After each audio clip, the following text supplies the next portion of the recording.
Buenas tardes. Rogamos poner sus dispositivos móviles en tono discreto para dar inicio al seminario.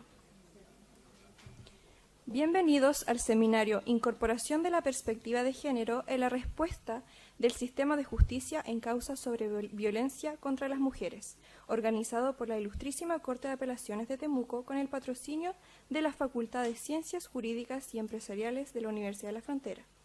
Este seminario se transmite vía streaming por la señal abierta de la Universidad de la Frontera y del canal de televisión del Poder Judicial.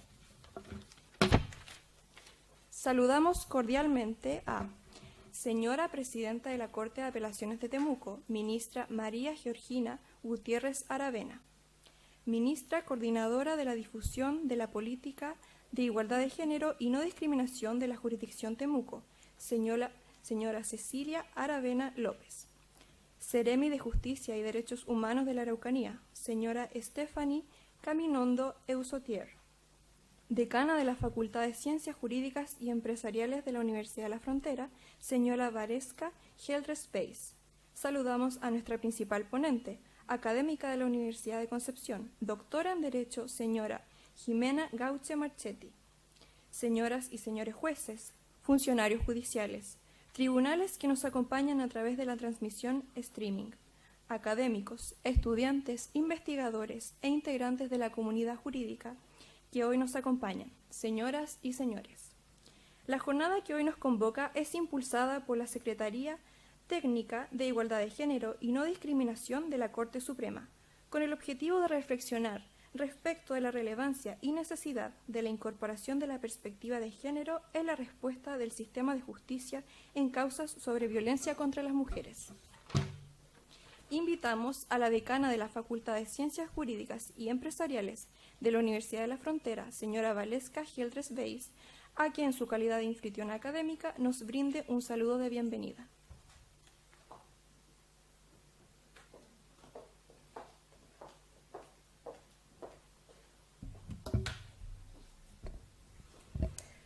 Muy buenas tardes, señora Presidenta de la Corte de Apelaciones de Temuco, señora Seremi de Justicia, magistrados, investigadores, docentes, estudiantes.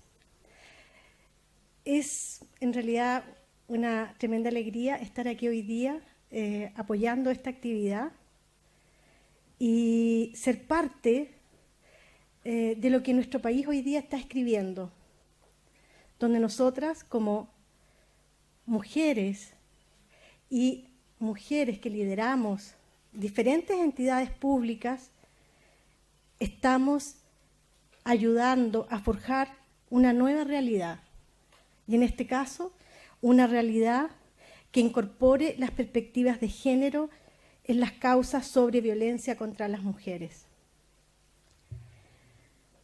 Lograr una efectiva protección de las mujeres es hoy día un tema de necesidad pública. Es un tema que no solamente ha estado presente en nuestro país desde el año pasado ya muy fuertemente como una demanda social, sino que es un tema internacional global, donde a veces creemos que como país estamos muy bien, hemos avanzado mucho, pero la verdad que en algunos temas como este todavía estamos muy cercanos a países subdesarrollados. Por lo tanto, el deber que tenemos de poner este tema en valor, de aprender sobre este tema, es importantísimo. Hoy día, como todas sabemos, la mayoría de las que estamos acá somos mujeres, mujeres profesionales que hemos recorrido un camino, quizás distintos, diferentes profesiones, diferentes experiencias, pero todas sabemos que hay violencia invisible. La violencia quizás más fácil de poder poner en la mesa es aquella que se puede fotografiar. ¿Y qué pasa con aquella violencia que no es visible? ¿Qué pasa con aquella violencia que está incrustada en nuestra cultura, en una cultura que va desde cómo nuestras abuelas hablan con nosotras, de qué normas sociales tenemos en nuestras familias, en el trabajo, con nuestros hijos, con nuestros pares, ¿ya? Y aquella violencia que está más bien normalizada y que es lo normal. ¿Dónde está el límite y qué es lo que nosotros necesitamos cambiar en esta sociedad para poder vivir en igualdad de condiciones? Las mujeres no queremos un trato privilegiado. Las mujeres queremos igualdad de condiciones y igualdad de miradas. Queremos que nos traten como a una persona, donde lo que estamos viendo acá es el ser humano, un ser humano que independiente de su sexo pueda tener un rol en la sociedad y sea respetado como tal. Es por esto que felicito esta actividad donde el Poder Judicial está haciendo esfuerzos para incorporar la perspectiva de género en protocolos y políticas institucionales. Y la Universidad de la Frontera también está dando pasos importantísimos en esta área. Es importante señalar que a veces no basta con institucionalizar ciertas actividades, también hay que ser capaz de poder llevarlas a la práctica. Nosotros tenemos una unidad de equidad de género que está empezando su accionar y la verdad es que la institucionalidad no es suficiente. Tenemos que hacer un cambio cultural y es eso donde todas nosotras, las que estamos aquí, tenemos que ser parte de impulsar ese cambio cultural, enseñando con el ejemplo, enseñándole a las nuevas generaciones a poder enfrentar estos temas de manera diferente. Espero que sea una jornada interesante, entretenida, alegre y que tengan una excelente presentación de la doctora Jimena y muchas gracias por estar aquí. Muchas gracias.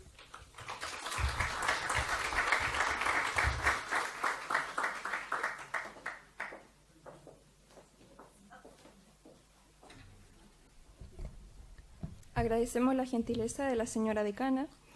La incorporación de la perspectiva de género en la respuesta del sistema de justicia es una temática transversal y un compromiso que las máximas autoridades del Poder Judicial han asumido para avanzar hacia un modelo de justicia cada vez más inclusiva y respetuosa de la diversidad y que permita asegurar un efectivo acceso a la justicia de toda la ciudadanía. Invitamos a la ministra de la Ilustrísima Corte de Apelaciones de Temuco, encargada de Asuntos de Género del Tribunal de Alzada, señora Cecilia Aravena López, a que realice una introducción técnica a la ponencia principal.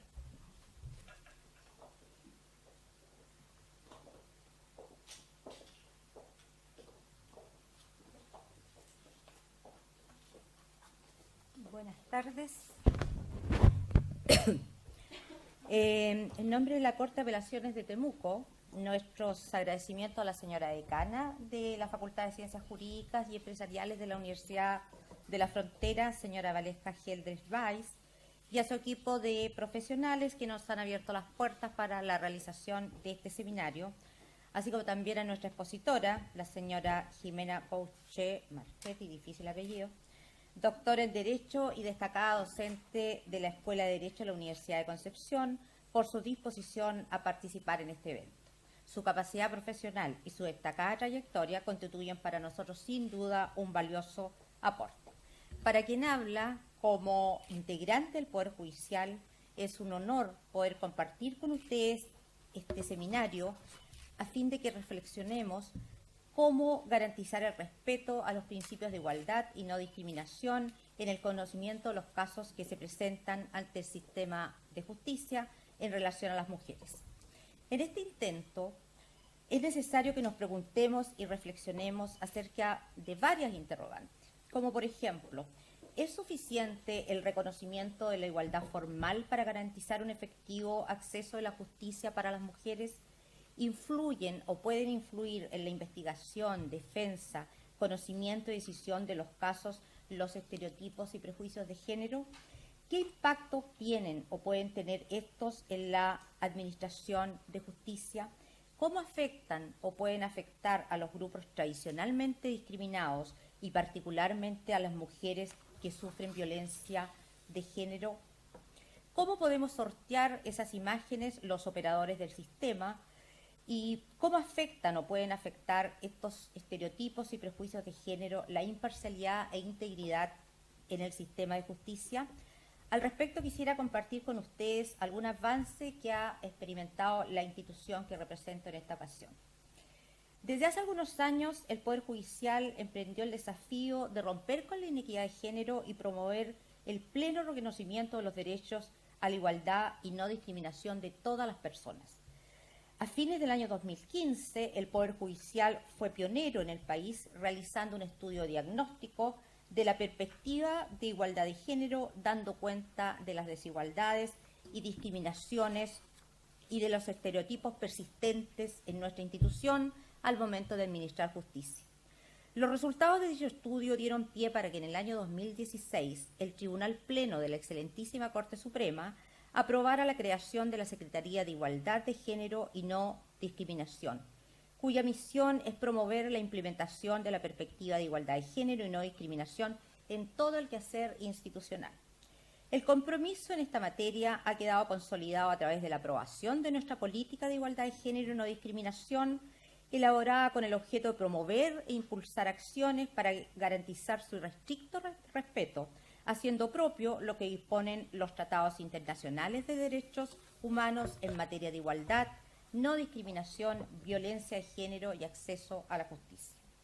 Para lograr estas metas y a grandes rasgos, la política propone incorporar la perspectiva de género en todo el quehacer judicial y comprende dos grandes ámbitos de acción: uno interno, orientado a los integrantes del Poder Judicial, con el objeto de propiciar espacios de trabajo libres de violencia y discriminación, y otro externo, destinado a los usuarios y usuarias que se acercan a nosotros en busca de la solución de sus conflictos, con el objeto de garantizarles un efectivo acceso a la justicia, generando las condiciones para que dicho acceso sea posible y efectivo.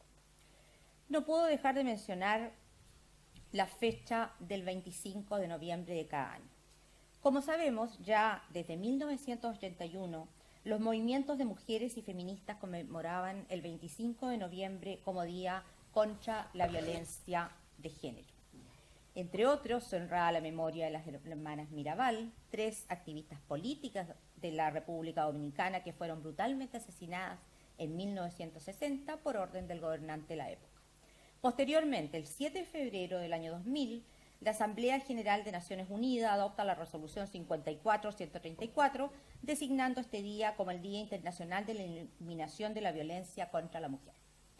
Esta conmemoración tiende a visibilizar una realidad que impacta la vida de las mujeres en todo el mundo, ya que si bien sabemos que en la mayoría de los países se ha reconocido que la violencia por razones de género contra la mujer constituye una violación de sus derechos humanos y que se han implementado leyes y políticas para enfrentarla, la realidad es que, como lo señala la Convención sobre la Eliminación de todas formas de discriminación contra la mujer, en su Recomendación General número 35, a pesar de estos avances, la violencia por razón de género contra la mujer, ya sea cometida por estados, organizaciones intergubernamentales o agentes no estatales, particulares y grupos armados, entre otros, sigue siendo generalizada en todos los países con un alto grado de impunidad. Nuestra misión consiste entonces en determinar cómo podemos implementar estrategias para hacernos cargos de visibilizar las necesidades de las mujeres que sufren violencia, dándoles un trato adecuado y digno, otorgándoles en definitiva condiciones que le garanticen acceso a la justicia, respeto y cumplimiento irrestricto de sus derechos. Esta tarea, que si bien formalmente tiene un robusto asidero en el aspecto normativo, tanto en el sistema internacional de derechos humanos como en la legislación nacional, se enfrenta a serias complejidades en su implementación práctica, ya que no es posible administrar justicia de una manera justa si no se toman en consideración los aspectos relacionales y culturales que determinan la posición en que se encuentran las mujeres en nuestra estructura social. Una forma en la que se manifiesta esta discriminación en relación al acceso a la justicia de las mujeres en general y particularmente de quienes sufren violencia de género es posible visualizarla analizando cómo operan los estereotipos y los prejuicios de género en el sistema judicial.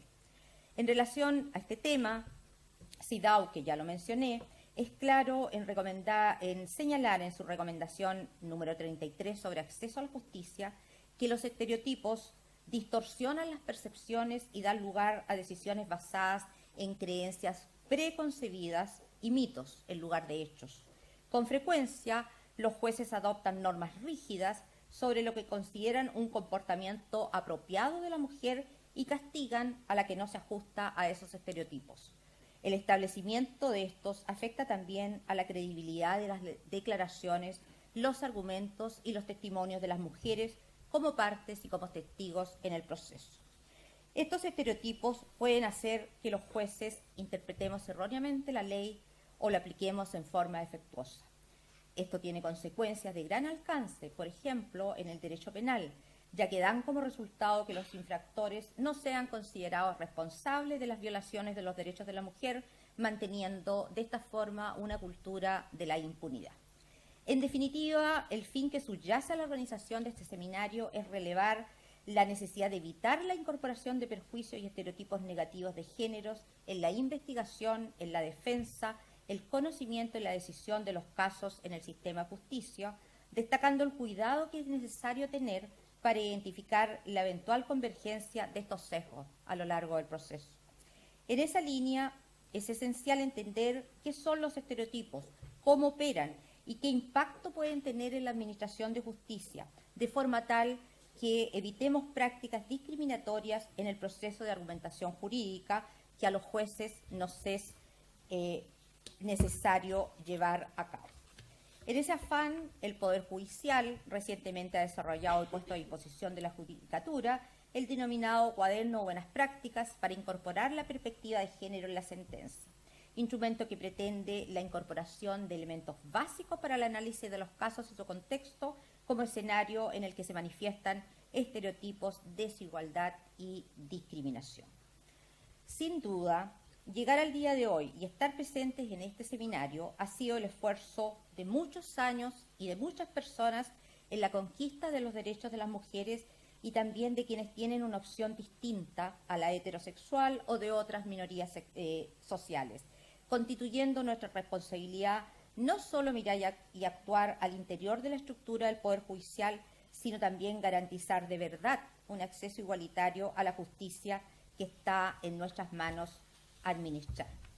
Agradezco a todos ustedes su presencia en este seminario, en especial a la presidenta de la Corte de Apelaciones de Temuco, señora Georgina Gutiérrez Aravena, a nuestra administradora, señorita Claudia Muñoz Foglia, y a nuestra periodista, señorita Viviana Carrasco Molina, quienes nos han colaborado arduamente en la realización del presente seminario, que espero que sea de utilidad para todos ustedes. Muchas gracias.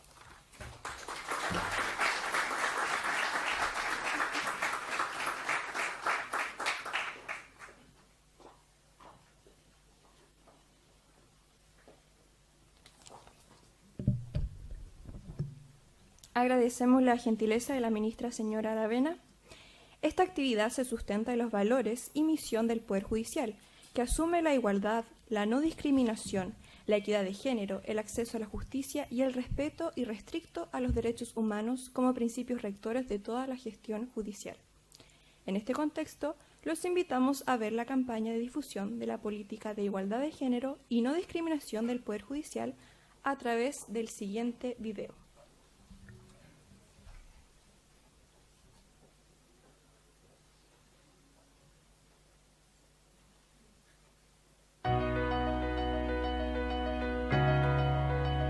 La sociedad avanza, nosotros también. Presentamos la política de igualdad de género y no discriminación del Poder Judicial. Encuéntrala en secretariadegénero.pjud.cl. Léela e intégrala a tu quehacer laboral. Secretaría Técnica de Igualdad de Género y no discriminación, Poder Judicial.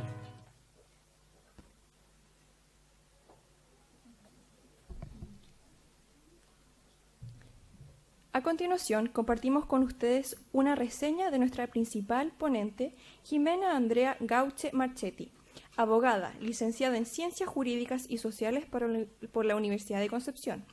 Doctora en Derecho, sobresaliente cum laude por la Universidad Autónoma de Madrid.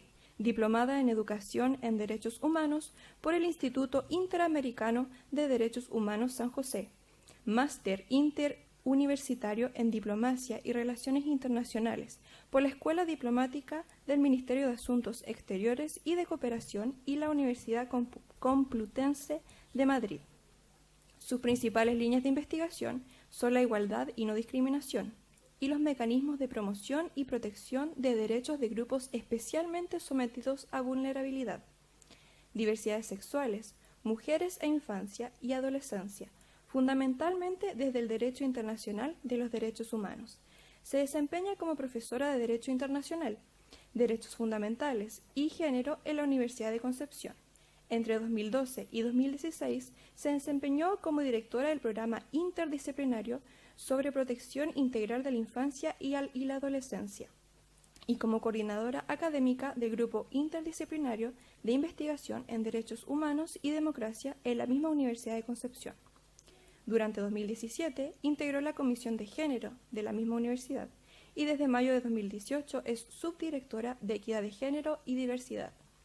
Es autora del libro Sexualidad Diversa y Discriminación, una mirada desde el derecho internacional de los derechos humanos, y de capítulos de libros y artículos en revistas de especialidad en Chile y el extranjero, en temas de igualdad, discriminación, género, infancia, educación en derechos humanos y diversidad sexual. Ha sido convocada como relatora o ponente en congresos científicos nacionales y extranjeros, y ha participado en proyectos de financiamiento interno y externo relacionados a sus líneas de investigación. En la actualidad es directora del proyecto de investigación aplicada FONDEF, Protocolo de Actuación para la Atención en Justicia con Enfoque de Género y Diversidad. Electa como integrante del primer Consejo Consultivo del Instituto Nacional de Derechos Humanos para el periodo 2012 y 2015.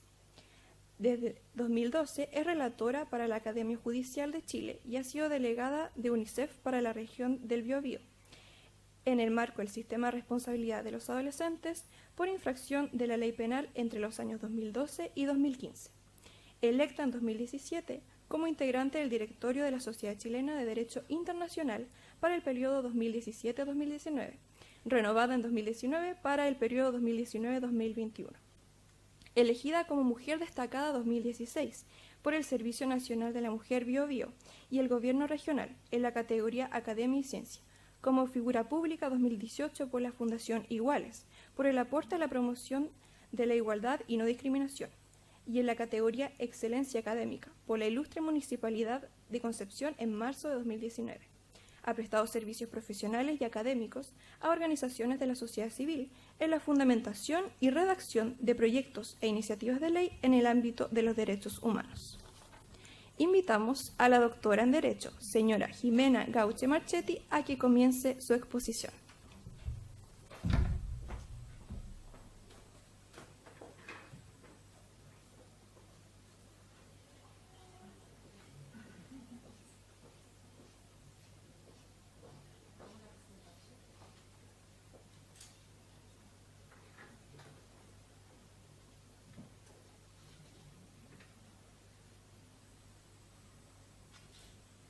Bien, muy buenas tardes. ¿Escuchamos? Muy buenas tardes a todas, a todos. Luego de esa larguísima presentación que genera más expectativas de las que ya hay en este seminario, que trataremos de cubrir, por supuesto, como corresponde, dar los agradecimientos a la Ilustrísima Corte de Apelaciones de Temuco. Por eso había preguntado si se escuchaba. Yo sí, que sí. Bien, de nuevo, decía que luego de esa larga presentación que genera más expectativas de las que ya hay, esperamos cumplir, como corresponde, un saludo y agradecimiento a la Ilustrísima Corte de Apelaciones de Temuco, en la persona de su presidenta y de la ministra encargada de los asuntos de género, por esta iniciativa, que cuenta con el respaldo de la Secretaría Técnica de Igualdad de Género y No Discriminación de la Corte Suprema, y por supuesto también un agradecimiento a los anfitriones de esta Casa de Estudios Universidad de la Frontera. En lo personal me es muy grato, me siento muy honrada de que me hayan cursado esta invitación. vengo trabajando estas temáticas hace bastante tiempo en distintos contextos, tanto en el universitario como directamente con el Poder Judicial a través de diferentes iniciativas. Y actualmente una de ellas va vinculada, como se decía, a un proyecto de investigación en que estamos trabajando en directa colaboración con la Secretaría Técnica a partir de incorporar en algunos instrumentos la perspectiva de género en la atención en justicia. Bien, atendido el sentido de esta presentación, el contexto de este seminario, yo he preparado esta estructura en estos 6 puntos que de manera general voy a compartir con ustedes y que espero que en el fondo vayan teniendo una hilación que nos permita luego eventualmente formular preguntas o comentarios que ustedes puedan tener. En primer lugar, referir a la violencia en términos generales como un fenómeno social que tiene unas históricas raíces, a modo de introducción. Luego hablar de acceso a justicia y género, que me parece que es el paraguas, para luego hablar de la perspectiva de género en el Poder Judicial. Por supuesto, poner énfasis en aquel concepto que ya lo decía la ministra Aravena, es muy relevante en esta materia, que es el de estereotipos de género. Y, por supuesto, hacer una referencia a la política del Poder Judicial y cerrar con algunas ideas que más bien son 2 ideas conclusivas a modo de recomendación que pretendo compartir. Por cierto, hago la prevención que seguramente muchas de las cuestiones que comente en esta exposición seguramente son sabidas, conocidas o muy conocidas por ustedes. Ojalá muy sabidas y muy conocidas. Por lo tanto, lo que pretendo es de alguna manera tratar de sistematizar aquellas ideas y darles una mirada distinta, una mirada que lo que persigue en último término y sería el propósito que yo podría darle a esta exposición desde mi rol de invitada es motivar al pensamiento, a la reflexión, a que al menos nos cuestionemos. ¿Ya? Tal vez ese es uno de los mayores desafíos que los estudios de género plantean hoy, en general a las disciplinas de las ciencias sociales, por supuesto entre ellas el derecho, que es cuestionarnos aquello que por siempre hemos estimado normal, aquello que consideramos correcto, ¿ya? Y por supuesto el llamado entonces a partir de ese cuestionamiento es eventualmente a deconstruir muchas cuestiones que hemos construido de una cierta mirada. En primer lugar, entonces, me parece importante abordar algunos aspectos que tienen que ver con la violencia de género o la violencia a las mujeres en general como un fenómeno de históricas y larguísimas raíces. Y yo recordaría, o para introducir este tema, contarles, por ejemplo, que Simone de Beauvoir, que es una reconocidísima filósofa que de alguna manera es quien inaugura la era de los estudios de género, con su publicación de 1948, El segundo sexo, que tiene una idea central en torno a no se nace mujer, se llega a ser mujer a partir de una construcción social. Ella apela a decir que el lugar secundario que las mujeres hemos tenido a lo largo de la historia tiene incluso un origen en el mundo griego, en Aristóteles, lo cual no sería ninguna novedad. Solo que ella aporta una serie de componentes que desde, por ejemplo, los estudios feministas o las críticas a ciertos estudios han puesto en evidencia que efectivamente, como lo diría Kim Lika en otra obra, la histórica exclusión de las mujeres se debe a esta construcción que se ha hecho del mundo y de la sociedad con ojos evidentemente masculinos, ¿ya? Y esto efectivamente es reconocible cuando nosotros miramos cómo está construida las instituciones y, por ejemplo, si pensamos en el derecho como una institución. Hay una autora, Iris Marion Young, que señala o describe los distintos procesos de exclusión que una persona puede vivir en la sociedad. Marginación, restricción de derechos y violencia son los principales que ella señala. Y efectivamente, cuando uno analiza el pensamiento de ella y de otras autoras preocupadas de las exclusiones a determinados grupos en la historia de la sociedad humana, las mujeres siempre somos el ejemplo de todas las manifestaciones de aquellas exclusiones, y particularmente de la exclusión más grave que puede sufrir una persona, que se manifiesta en la violencia en todas sus formas, desde la violencia del espacio privado, que puede ser la habitación o el hogar, hasta aquella violencia que viene del espacio de lo público más concreto y amplio, a su vez, como es el Estado. Entonces, como si nosotros pensamos en que la violencia como manifestación de exclusión a las mujeres ha sido o ha estado permanentemente puesta en la historia de la humanidad, y normalmente nosotros no nos va a costar mucho encontrar ejemplos a lo largo de la historia, uno podría preguntarse cuáles son las causas, porque lo que yo acabo de describir y que han hecho muchos autores es el diagnóstico. Y claro, de alguna manera, vuelvo a Simone de Beauvoir cuando ella dice no se nace mujer, ya se llega a ser mujer porque hay un proceso social. Y fíjense que, de alguna manera, para extractar, porque aquí podríamos estar haciendo un interesante curso y unas buenas reflexiones de toda una tarde, una de las razones que ha permitido que se mantenga episodios de violencia es la forma en que hemos estructurado nuestro pensamiento en general respecto de las personas en muchos ámbitos, pero particularmente en las relaciones de poder que se dan en las relaciones entre hombres y mujeres, ¿ya? Y así, esto que es bastante sabido, tiene un correlato muy real en la construcción de espacios para los hombres, que normalmente son los espacios llamados de lo público, y espacio para las mujeres, el llamado espacio del mundo privado. Esto tiene un correlato en lo que es el pensamiento en general binario, dicotómico, como lo quieran ustedes pensar, o bifrontal, con que nosotros en el mundo nos hemos visto de alguna manera enfrentados a la construcción de las instituciones y el reflejo que eso tiene en nuestras relaciones personales, sociales, afectivas. Hay una autora muy reconocida, una autora una profesora feminista de Derecho de los Estados Unidos, Frances Olsen, y ella en los años 80 escribió un artículo que es muy citado, muy conocido, sobre el sexo del derecho. Y entonces ella, por supuesto, su conclusión final es que el derecho es masculino. ¿Ya? El derecho se asocia a todo lo que va incorporado al varón. Pero ella llega a esa conclusión a partir de un razonamiento justamente derivado de estas dicotomías o estos binarios. Y entonces ella dice que el mundo se ha construido bajo binarios que hemos visto un poco contrapuestos, lo racional y lo emocional, objetivo, subjetivo, lo activo y lo pasivo, lo universal y lo concreto. Y entonces ella dice que de esa configuración binaria surgen tres consecuencias que son interesantes. La primera, ella dice, ese binario está sexualizado, porque hay un lado del binario que históricamente se le asoció a los varones y un lado del binario que históricamente se asoció a las mujeres. Y esto porque además nuestra construcción de las personas y las identidades ha sido binaria. Hoy día estamos enfrentados a las realidades de aquellas personas que nos dicen, hey, yo no estoy en esa comprensión binaria de entender que las personas o son hombres o son mujeres o se deben identificar con todas aquellas características que históricamente le hemos atribuido a los hombres o a las mujeres. Como segunda consecuencia, la profesora Olsen allá en los 80 decía, además de esta sexualización del binario, la sexualización no es horizontal, es jerárquica. El lado del binario que es asociado al varón y a lo masculino es jerárquicamente superior. Y por eso que nosotros tenemos ese switch, si me permiten, de que lo racional es mejor que lo emocional.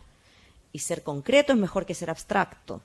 ¿Ya? Y en general todo el lado del binario, como dice ella, que utiliza muchos más ejemplos de los que yo he dado brevemente acá, está asociado a lo masculino.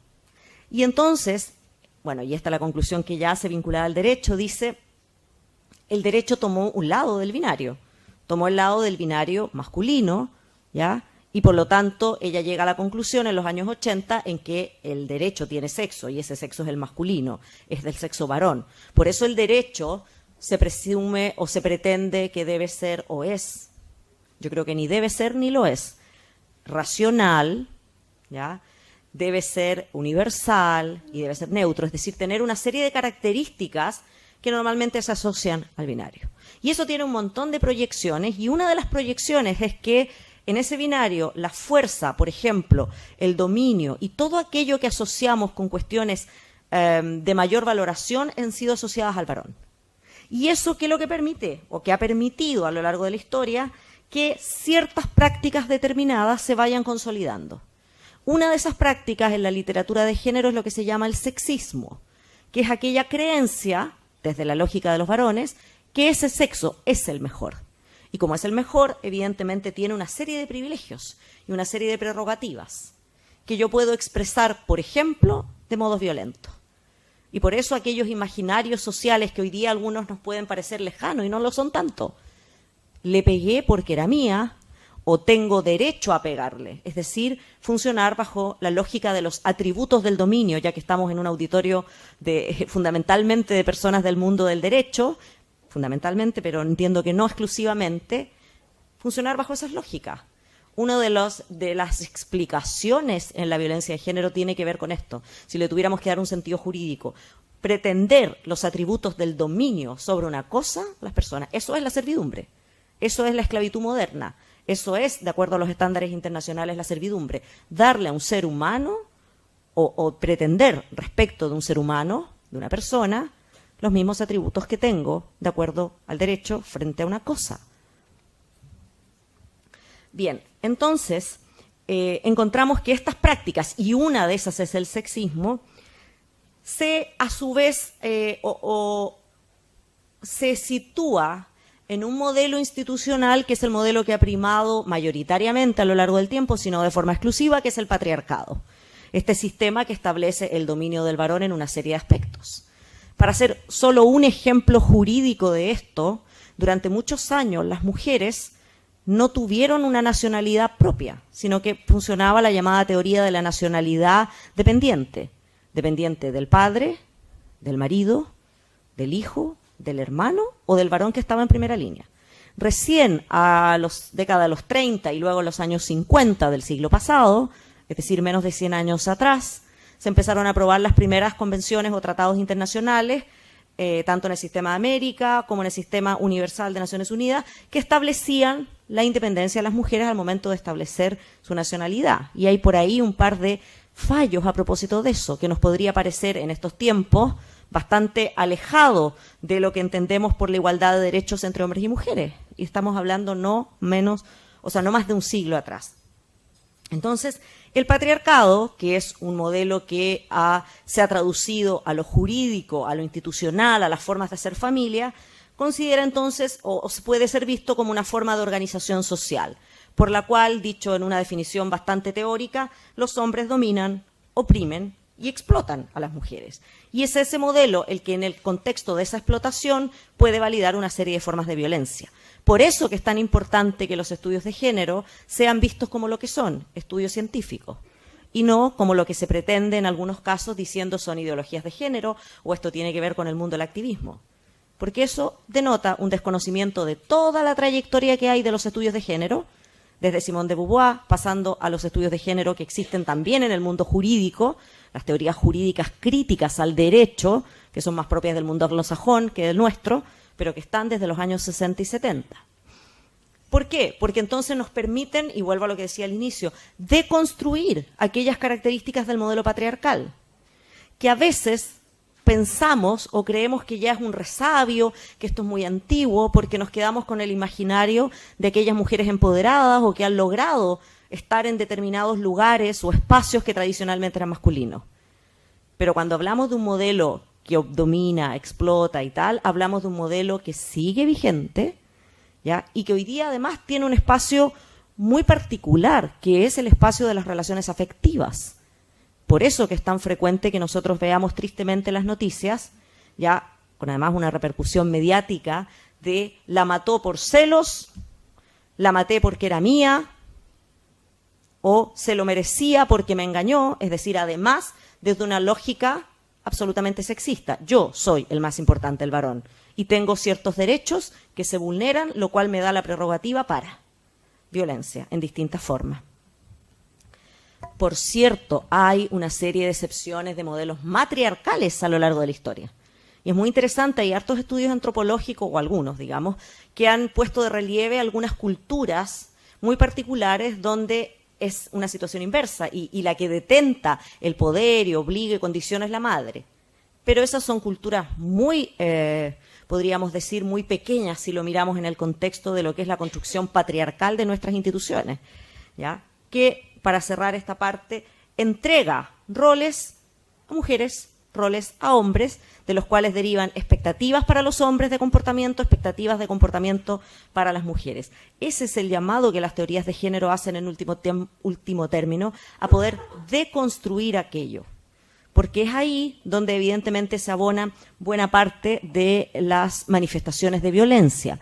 Y aquí también, aunque por conocido, creo que no está de más recordarlo, ya también se decía en la presentación, cuando hablamos de violencia no solamente se habla ni se reconoce como tal a la de tipo físico, que es aquella que nosotros podemos ver o que podemos, en la cual las consecuencias respecto a una persona son más visibles. Ni tampoco hablo solo de la violencia psicológica.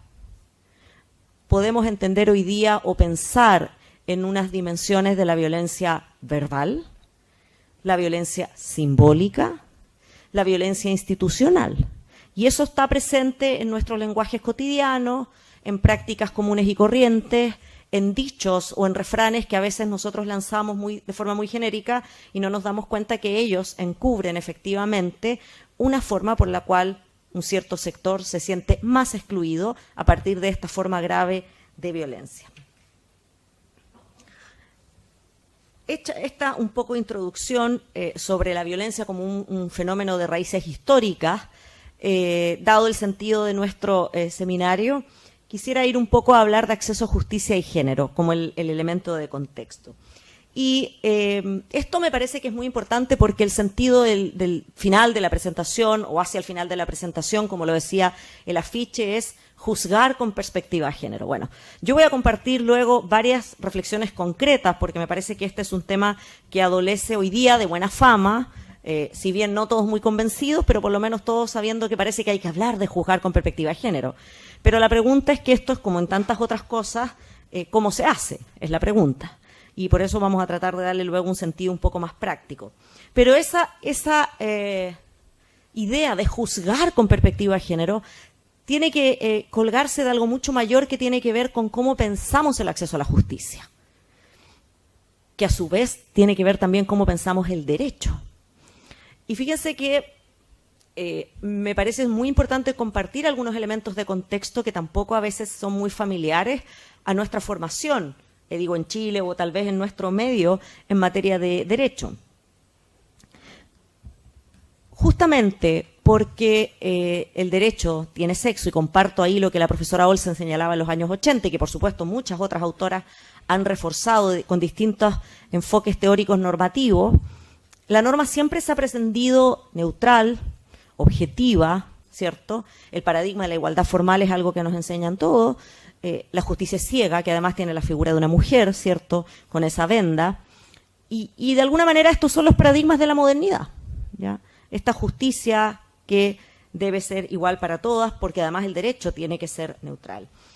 Fíjense que esa dinámica viene a ser cuestionada, empieza a ser cuestionada hace muchos años ya, a principios del siglo XX, o de esa época datan los trabajos de un autor llamado Roscoe Pound, que es considerado el padre de la sociología jurídica, o uno de los padres. También normalmente las mujeres y todos sus aportes han sido bien invisibilizados, entonces normalmente uno descubre los padres de, bueno, la sociología jurídica también tiene un padre, que sería Roscoe Pound. Y lo digo esto porque fíjense que normalmente cuando uno habla del liberalismo, por ejemplo, se apela mucho a John Stuart Mill. Seguramente en esta facultad en alguna clase lo habrán mencionado, con toda seguridad, el profesor Allard.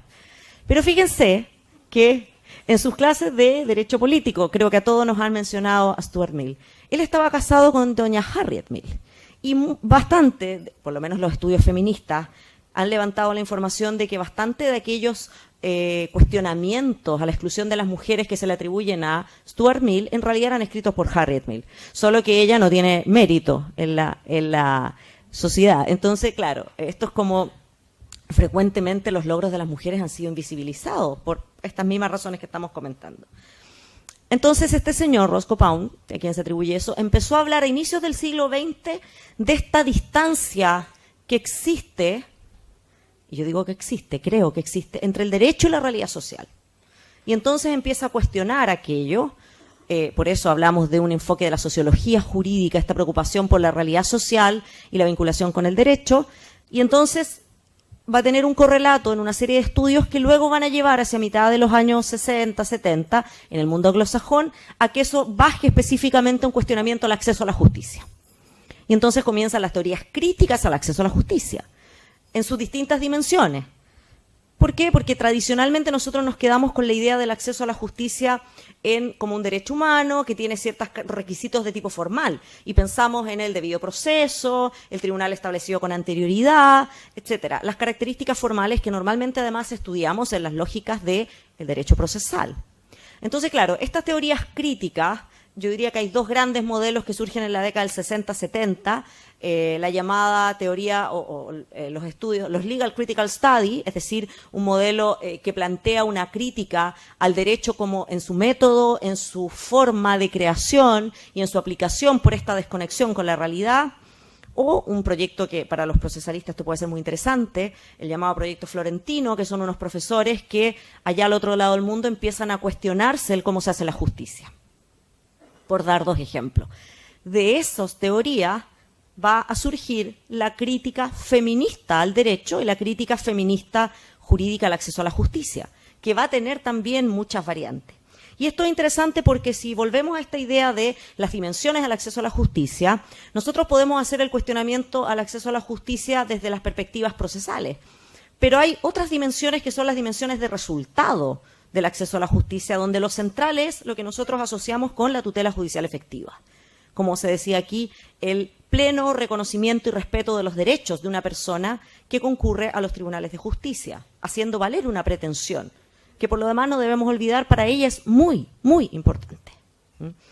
Y entonces, estas teorías críticas, o estas teorías feministas críticas, comienzan a levantar efectivamente esta tremenda disociación que existe entre el derecho, entre el acceso a la justicia, la dimensión de la tutela judicial efectiva y la realidad de determinadas personas, particularmente las mujeres.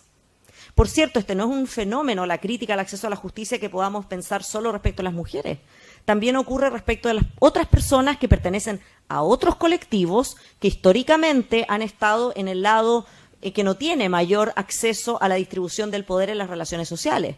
Y cuando hablo de la distribución del poder en las relaciones sociales, no estoy pensando en el poder de la teoría política o de la filosofía política, estoy pensando en el poder Foucaultiano, para los que han leído a Michel Foucault, ese poder que está inmerso en todas nuestras relaciones, en la relación afectiva, en la relación de la sala de clase. Estamos todo el día inmersos en relaciones en que queremos, consciente o inconscientemente, determinar los comportamientos, las actitudes o lo que las otras personas piensen, sientan o hagan. Y que, por lo demás, volviendo a Foucault, tiene un sentido muy notable desde la lógica de los cuerpos y de cómo nosotros nos relacionamos con las estructuras de recepción de los distintos cuerpos, de las características de las personas y las distintas identidades. Y entonces, cuando pensamos en estas críticas al derecho que yo deslizo así muy genéricamente, algo que resulta importante pensar desde las críticas son los obstáculos al acceso a la justicia que presentan o que surgen con mucha más evidencia para ciertos grupos de la población que para otros. ¿Cuáles serían los obstáculos a la justicia en general? Yo diría que hay obstáculos físicos, en un amplio sentido, como las distancias geográficas, las condiciones demográficas o climáticas, que afectan desproporcionadamente a ciertos sectores de la población, y eso es así y está documentado. Los obstáculos de tipo social, como la existencia de inequidades que generan brechas en diversos ámbitos de la vida social. No es lo mismo pararse frente a un tribunal cuando tengo cuarto medio que cuando tengo séptimo básico. Políticos, obstáculos políticos, como el diseño de los sistemas institucionales de la judicatura, que en algunos casos serán más complejos que en otros, o tal vez más disociados todavía de la realidad y del contexto local que en otros casos. Normativos, obstáculos normativos, como el formalismo excesivo de los sistemas de justicia, particularmente en algunas materias, lo que no significa que no reconozcamos que en algunas materias sí es bueno, tal vez, o sí es necesario un cierto formalismo, pero no será excesivo en algunas cuestiones. O la construcción de ciertos tipos penales o de figuras civiles. ¿Por qué? Porque normalmente esto debería ser fruto, ya que estamos hablando de legislación, de tipos normativos de un proceso de deliberación democrática. Pero los estereotipos, a los que les vamos a dedicar unos minutitos ahora, inciden en lo jurídico desde la realidad social, hasta pasando por el momento en que la deliberación democrática nos lleva a tener una cierta norma, que puede ser un tipo penal determinado y no otro. Hasta, por cierto, la interpretación, como lo vamos a ver y ya se anunciaba. Una autora que escribe sobre acceso a justicia y mujeres, una autora española, habla de la masculinidad del derecho y la formalidad de los tribunales, para resumir el obstáculo en esta materia respecto específicamente de las mujeres. Y luego hay obstáculos de tipo cultural, ¿ya? Como la construcción de ciertas identidades atribuidas a personas o grupos. Dentro de los obstáculos de carácter cultural, los estereotipos se levantan como un gran obstáculo, ¿ya? Dado que nuestro sentido es el género, nuestro sentido es juzgar con perspectiva de género, aquí nos vamos a tener unos minutos, que además un poco es la petición que me hacían con esta invitación de problematizar los estereotipos. ¿Y por qué? Porque a veces es una expresión que utilizamos de manera simplificada, de manera inocente o de manera ligera, sin reconocer todas las consecuencias que puede tener desde lo social a lo normativo.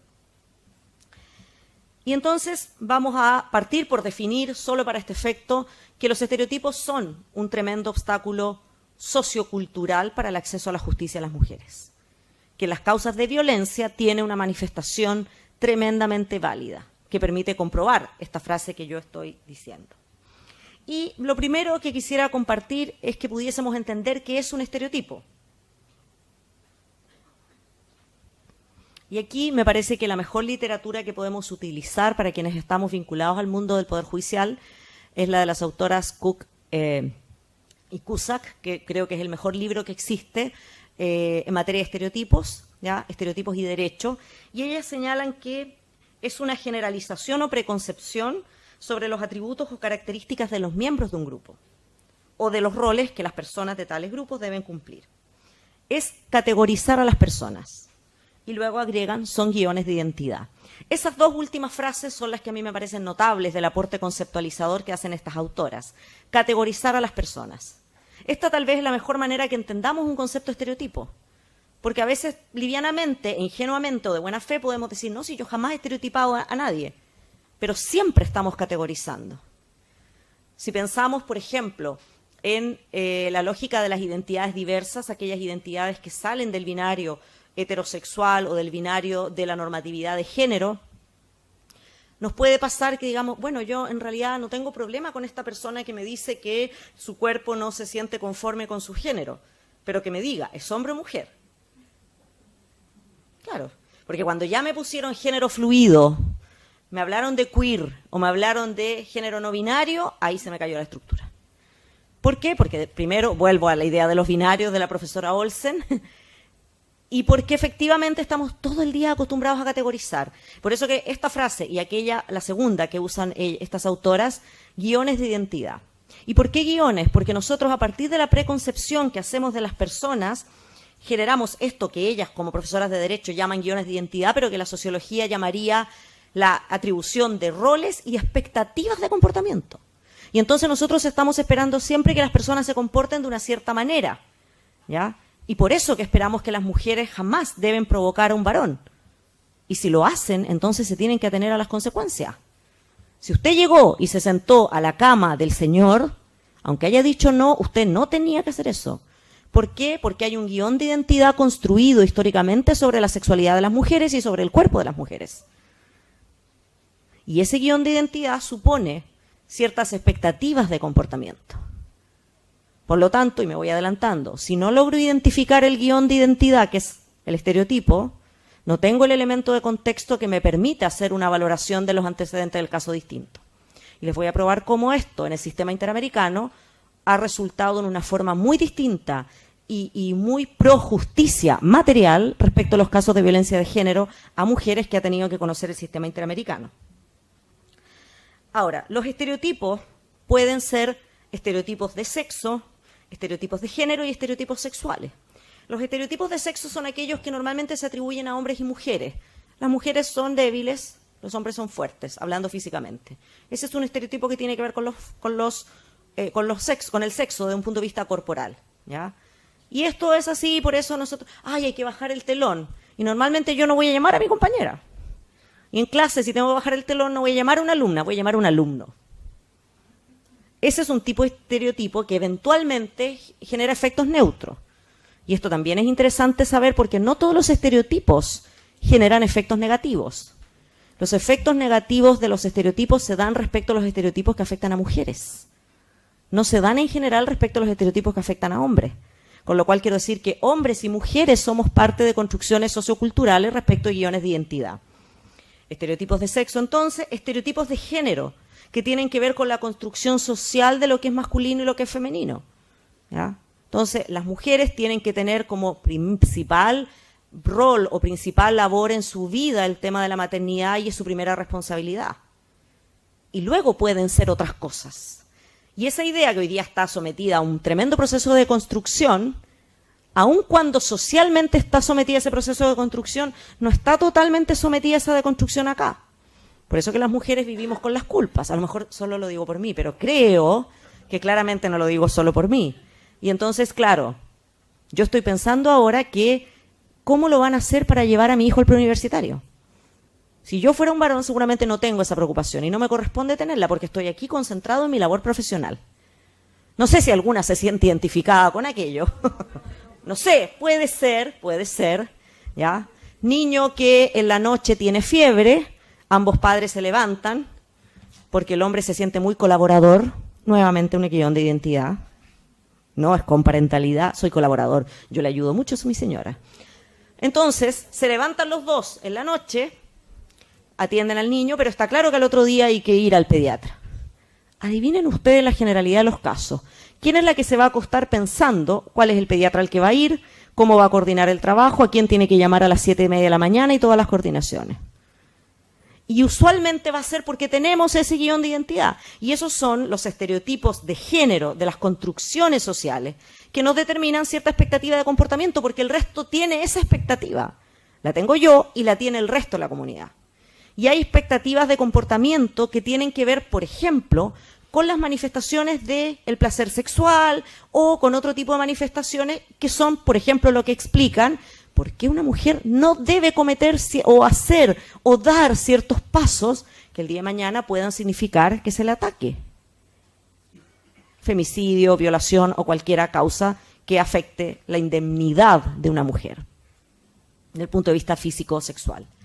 Y luego hay estereotipos sexuales que tienen que ver efectivamente con aquellas prácticas ya derivadas de la sexualidad. Y fíjense que los estereotipos sexuales son lo que hoy día afecta de manera tal vez desproporcionada a las personas que no están en el patrón heteronormativo. Me refiero a aquellas personas que salen del patrón que nos dice que las relaciones afectivas que corresponden y las que se deben dar son entre hombres y mujeres.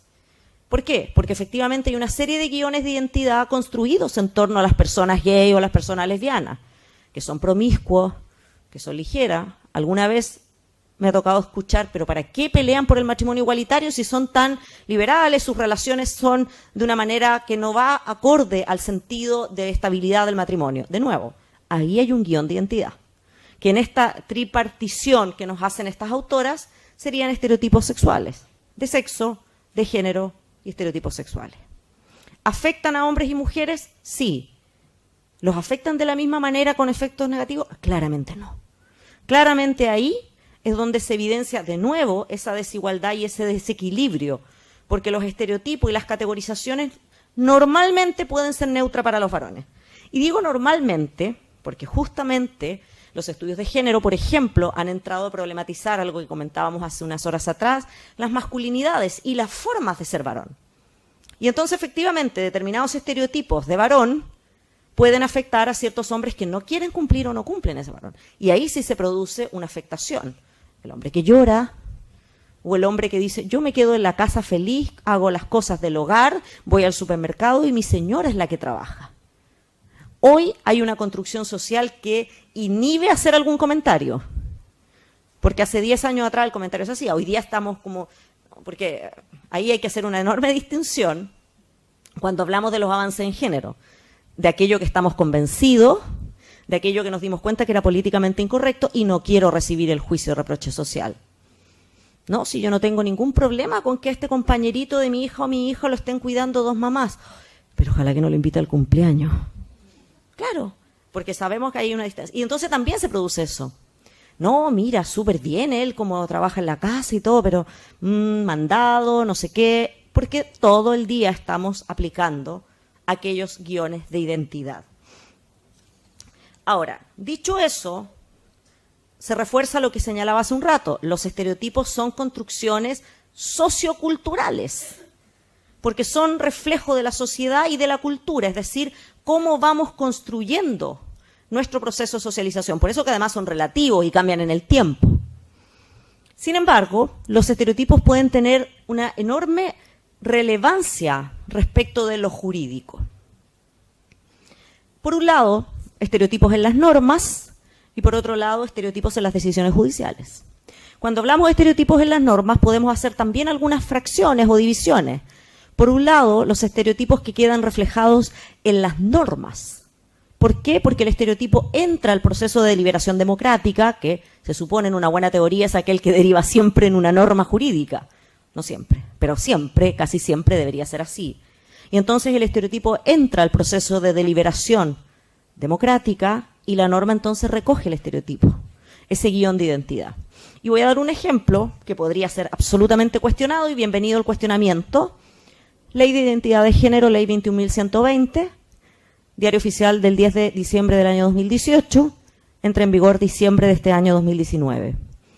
Esa ley define identidad de género bajo un patrón binario, es decir, la convicción interna y personal de ser hombre o mujer. La definición que contenía el proyecto de ley era una definición que apelaba a todas las identidades posibles. Y entonces, ¿qué guión de identidad está ahí? No, las personas son hombres o mujeres. ¿Cuál es la lectura que le podemos dar a esa norma? El artículo 2, creo, o 1 del proyecto de la ley 21.120. Es perfecto, yo acepto que usted me diga que tiene una disociación entre su sexo registral y su vivencia de género y que por lo tanto quiere hacer el cambio. Pero es de hombre a mujer, de mujer a hombre. Esas son las identidades. Yo creo que he venido trabajando el tema de identidad de género hace mucho rato, que como efecto práctico en el registro civil no va a tener. Sobre todo porque además la ley no contempló un solo peso para que, o sea, el presupuesto, perdón, no contemplaba un solo peso para capacitar a los oficiales de registro civil, que en un mes y medio más se van a enfrentar a este procedimiento. Pero bueno, ese es otro tema interesante de... No quiero que parezca que estoy haciendo una crítica a la destinación del presupuesto público, al no considerar ningún peso para que los oficiales de registro civil se capaciten. Pero, por eso que no lo voy a decir. Pero, lo cierto es que ahí hay un tema, que es un tema tal vez no práctico, pero es un tema del espíritu de la ley. Y por eso digo, desde mi formación, yo creo que ahí hay un estereotipo en esa norma. ¿Por qué? Porque en la deliberación democrática en el Congreso, durante el segundo semestre del 2018, en lo que se tradujo la identidad de género es esto, hombre, mujer. Y esto, por cierto, comentado con algunas personas de la sociedad civil, así lo resienten y lo sienten. Ahora tiene muchas otras explicaciones. Chile es un país legalista, Chile es un país al que le encantan las leyes y además, como nos encantan las leyes, no sé si nos encanta el derecho, pero nos gustan mucho las leyes. Como nos gustan mucho las leyes, si nos dicen que no hay que ponerle sal porque la ley lo dice, no le vamos a poner sal, aunque haya 400 informes científicos que te dicen que te puedes morir si pones sal. Por lo tanto, como nos gustan las leyes, es muy entendible que todos quisieran, o no todos, perdón, que muchas personas en este país quisiéramos una ley de identidad de género. ¿Ya? Y es muy bueno que esté. Pero claro, si nosotros entramos a mirar, ahí hay un primer impacto que puede tener un estereotipo con el derecho, o un primer encuentro. Un segundo encuentro tiene que ver con mirar aquellas normas que ya están, a lo mejor normas que son muy antiguas, ya no estoy hablando de normas nuevas construidas bajo una deliberación democrática que tomó el estereotipo. Y entonces, simplemente como ejemplo del libro, ustedes le pueden poner código, artículo, derogado o vigente. Normas penales que pudieran establecer el delito de abandono de niños solo cuando la madre los deja sin amparo. Normas de seguridad social que establecieran beneficios distintos a la viuda que al viudo, porque la viuda, naturalmente por ser mujer, está en mayor indefensión. Normas civiles que establecieran que es más grave la infidelidad en el matrimonio cuando es con alguien del mismo sexo.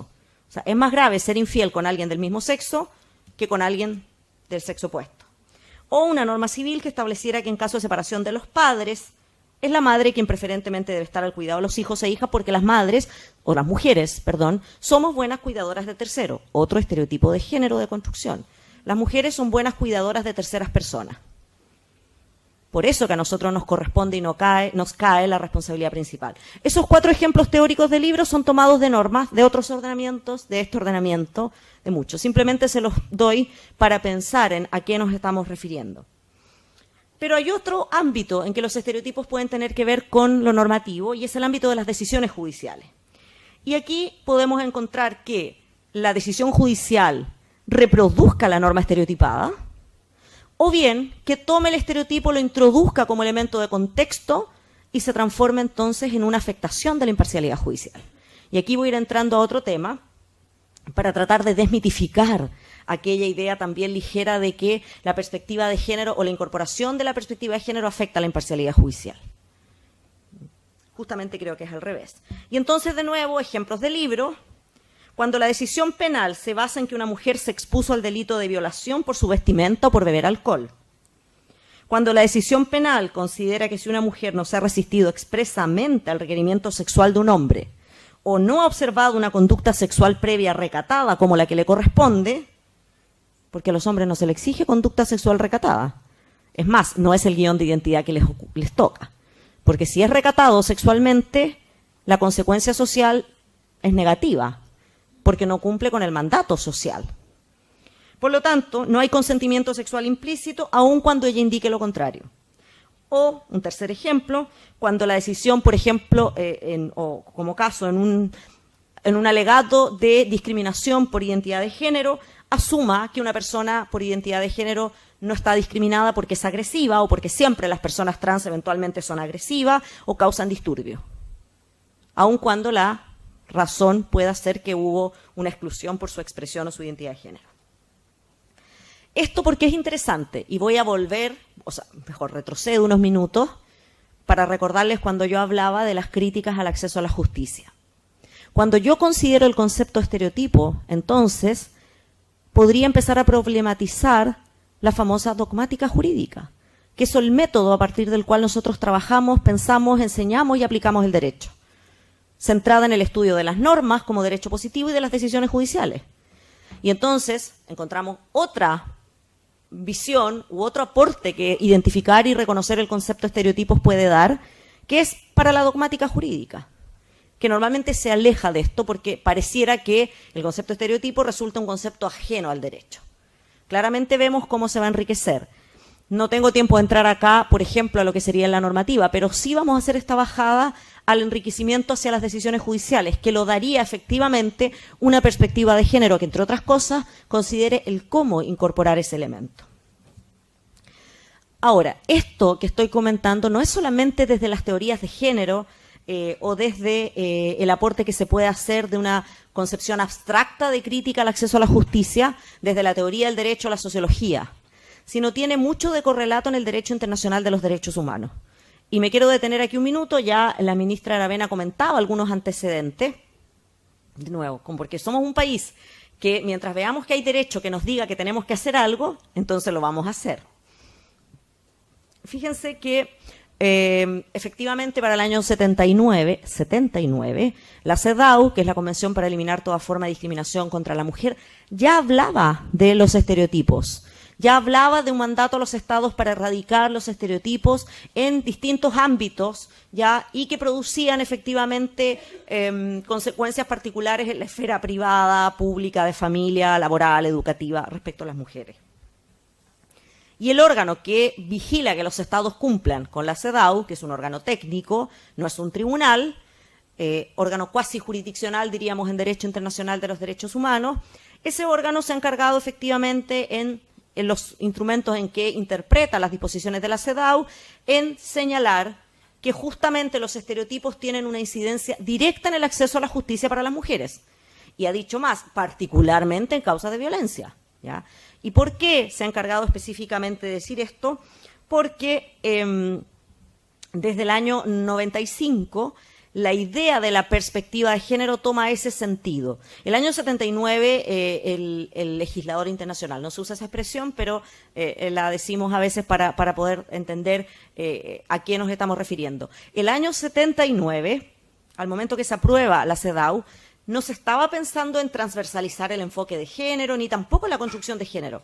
Eso va a ser un proceso paulatino que se va a dar en las Naciones Unidas, que luego va a llegar al sistema de la OEA, y que es de donde lo va a tomar la Cumbre Judicial Iberoamericana, para empezar a introducir este tema hacia los poderes judiciales del contexto iberoamericano desde más o menos el 2004, con un punto tremendo de inflexión en el 2014.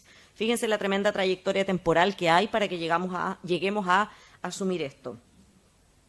Y entonces, en esa lógica, en el año 95 se viene a recoger esto en la conferencia de Beijing y empieza todo este proceso que va a llamar a los poderes judiciales a hacerse cargo de esto, más allá de ese llamado que es holístico al Estado, a reconocer el enfoque de género y a reconocer estereotipos en la gestión de las distintas áreas, salud, educación, etcétera. Y fíjense que para nuestro caso, y situada hoy día en el año 2019, en la política de la Corte Suprema, en el Poder Judicial, en la demanda ciudadana frente a la inequidad de género, que difícilmente no compartir que nos explotó en la cara el año 2018, y no porque antes no estuviéramos o no estuvieran las mujeres reclamando, porque el año pasado se logró la visibilización producto de todo aquello que confluyó para que así fuera, desde el movimiento Me Too y otra serie de denuncias, y esto explotó. Entonces estamos evidentemente en un momento de mayor visibilización. Y específicamente en materia de violencia a las mujeres, la Corte Interamericana de Derechos Humanos ha tenido que conocer casos emblemáticos. La primera vez que se aproxima a esto es el año 1996, en una causa que es contra Perú, que se llama el penal Castro Castro, en que es una causa que por primera vez la Corte, pero fundamentalmente en un voto de un juez, plantea la necesidad de incorporar un análisis de por qué en el caso de las mujeres esa violencia desplegada en un, digamos que los hechos ahí fueron un motín que se produce y una redada que se produce bajo la idea de trasladar presos de un lugar a otro, pero todo esto estaba orquestado, eso es lo que queda en definitiva acreditado en la sentencia internacional, con el fin de poder hacerse cargo de los militantes de Sendero Luminoso, de los activistas de Sendero Luminoso a quienes supuestamente se iba a trasladar. Pero en definitiva lo que ocurre ahí es un motín, esto se sale de toda la lógica que se había planificado y las principales víctimas son las mujeres.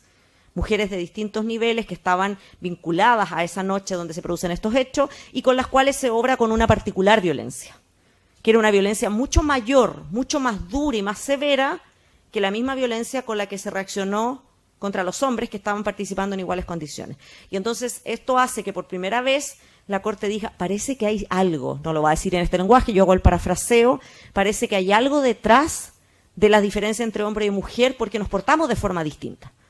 Y esa es la primera vez que la Corte se aproxima a esto, el año 96, cuando recién en el año 95 se había celebrado la conferencia de Beijing, se había hablado esto de perspectiva de género y se le estaba dando un poco más de sentido a aquello que el año 79 decía la CEDAW, estas concepciones estereotipadas entre hombres y mujeres. De ahí en adelante, la Corte ha tenido ocasión de pronunciarse en casos notables, y lo digo muy irónicamente, sobre violencia a mujeres. Hay tal vez los casos más conocidos son 3 casos contra México, fallados todos el año 2009. El caso Campo Algodonero, que incluía menores de edad, ¿ya? El caso Rosendo Cantú y el caso Fernández Ortega, que en esos 2 casos además había un componente de lo que hoy día llamaríamos interseccionalidad, porque efectivamente eran mujeres indígenas, en que la vulneración fue mucho mayor porque son indígenas. Y como son indígenas, me caen una serie de otros guiones de identidad sobre ellas. Y además son indígenas pobres, que además no hablan el idioma. Y donde además se usó por militares mexicanos la violencia sexual contra ellas y la violencia física. ¿Por qué? Porque en la cultura de esas etnias, las mujeres que habían sido víctimas de esa violencia quedaban marcadas. Entonces, por lo tanto, ahí tenemos otra manifestación u otro reconocimiento del impacto que tiene la violencia en las mujeres a nivel social. ¿Ya? Porque ellas cargaron no solo con el estigma de haber sido físicamente abusadas y violentadas, sino con que después llegaron a una comunidad que las marcaba porque tú fuiste víctima de violencia. Bueno, ahí, y voy al inicio de la presentación, otra manifestación de violencia que es un poco respondiendo a esta violencia simbólica o cultural que se da mucho en conflictos armados, muchísimo. en África, las Naciones Unidas ha documentado, pero largamente, o en el conflicto de los Balcanes en los años 90, cómo la violencia a las mujeres física y sexual se utilizaba como arma de guerra. ¿Por qué? Porque lleva encubierto detrás la lógica de esta jerarquización. O sea, yo tengo el poder de doblegarte y controlo y hago daño y pongo como sumisa a tus mujeres. Es decir, de nuevo, las lógicas patriarcales y las lógicas de esta violencia o formas de opresión hacia las mujeres utilizada como herramienta de guerra. Repito, pueden consultar numerosos informes de Naciones Unidas respecto de los conflictos en África y del conflicto de los Balcanes, en que también en los años 90 se consideró y se trabajó ese concepto de la violencia como una estrategia, una herramienta de guerra. Además de esto, o estos casos fueron importantes porque, si bien en el caso del 2006 la Corte por primera vez había hablado de esta preocupación de género, el 2009 va a definir estereotipos. Y por lo tanto hoy día, para los que nos gusta mucho o les gusta mucho tener algo que no sea un libro que me define estereotipo, bueno, la Corte Interamericana lo hizo, así que ahí tiene una definición un poco más normativa, ¿ya? Señalando que es una preconcepción de atributos o características poseídas o papeles que son o deberían ser ejecutados por hombres y mujeres respectivamente. Esa definición binaria del 2009, hace poco más de un año, la amplió en otro instrumento internacional para hablar de los roles o papeles que deberían ser ejecutados por las personas. ¿Por qué? Porque efectivamente esto ha ido a la par con una deconstrucción de las identidades y entender que no todas las personas se reconocen a sí mismas como hombres o mujeres, de acuerdo a las características que institucional y socialmente nos han dicho significa ser hombre o ser mujer. Que esta sería la pregunta. ¿Qué es ser mujer hoy o qué es ser hombre? Y fíjense que el año pasado, estoy haciendo en función del tiempo porque ya sé que estoy a lo mejor hasta ya pasada, el año pasado, el 2018, la Corte Interamericana tuvo la oportunidad de resolver 2 casos de violencia particularmente graves, que creo que son unos ejemplos notables de aplicación de la perspectiva de género para el abordaje de una causa de violencia. Uno es un caso contra Venezuela, López Soto, y el otro es un caso que se llamó VRP-VPC y otros contra Nicaragua. Sobre este me voy a referir en particular. ¿Cuáles son los hechos? Se refirió a la falta de respuesta estatal frente a la violación sexual cometida por un actor que no era el Estado contra una niña, que al momento de los hechos tenía 8 años de edad y que afirmó que el responsable de la violencia sexual que había sufrido era su padre. También el caso tuvo que ver con las alegadas afectaciones a la integridad personal, a la dignidad, a la vida privada, a la autonomía, a la igualdad y la no discriminación y la protección especial que merecía como niña. Además, se condenó al Estado por vulnerar el deber de investigar con debida diligencia, en un plazo razonable y de acuerdo con una perspectiva de género, y los deberes estatales que le corresponden a un deber reforzado que tienen los Estados al investigar causas de violencia contra mujeres y particularmente contra niñas. Solamente traje este párrafo que me parece interesante porque vuelve la Corte, o de alguna manera, más que vuelve, refuerza aquello que empezó a desarrollar el año 2009, que es este llamado a los poderes judiciales a incorporar el concepto de estereotipo, a identificarlo y luego incorporarlo al momento de la decisión. Y dice: ahora bien, es necesario resaltar que el proceso penal por casos de violencia sexual lleva íncito una serie de dificultades técnicas propias que hacen difícil su enjuiciamiento. La duda razonable, pondría yo así para que le demos un concepto.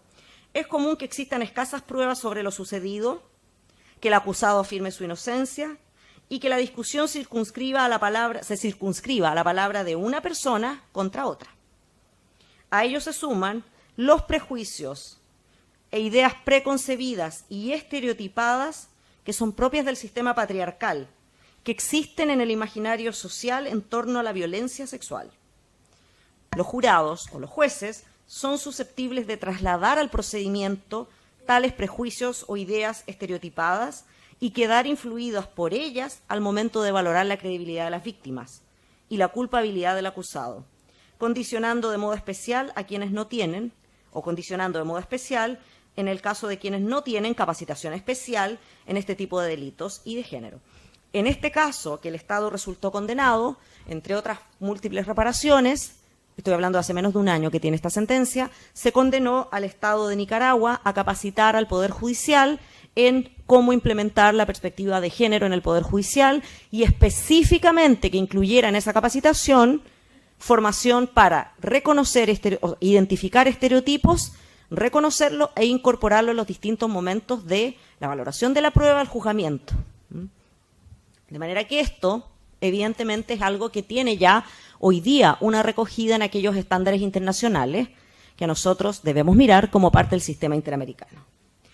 Por si alguien lo está pensando, y es probable que lo esté pensando, pero es una sentencia contra Nicaragua, y la otra que mencionó es contra México, y la otra que dijo era contra Perú. Bueno, el sistema interamericano, que hoy día está siendo muy objeto de crítica, efectivamente, o la Corte Interamericana ha venido desarrollando un concepto de estándares jurídicos interamericanos en materia de derechos humanos que está definido el 2017, justamente a propósito de un informe que hace sobre el estado de la violencia de las mujeres en el continente americano.